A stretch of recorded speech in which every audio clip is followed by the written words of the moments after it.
Hello everyone, welcome to seated Telugu by Pooja. So ఈ రోజు వచ్చేసి మనము హెరిడిటీ అండ్ ఎన్విరాన్మెంట్ మీద ఎంసీక్యూస్ చూసుకుందామండి. సో ఫిఫ్త్ ఎంసీక్యూ చూడండి, which trait of human being is determined by heredity.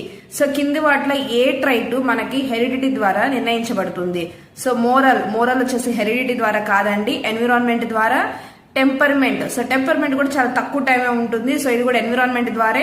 Next C intelligence, so intelligence అనేది మనకు by birth heredity ద్వారా వస్తుంది. సో ఆప్షన్ సి అనేది correct answer.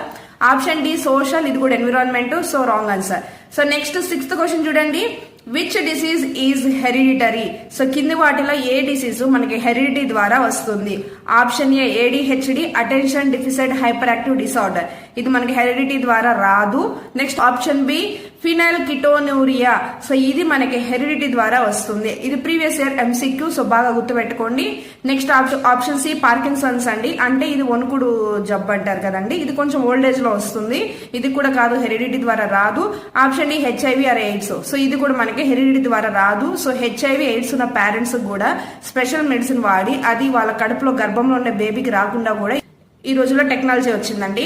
So option B అనేది correct answer. So next seventh question చూడండి, which of the following is not the law of heredity.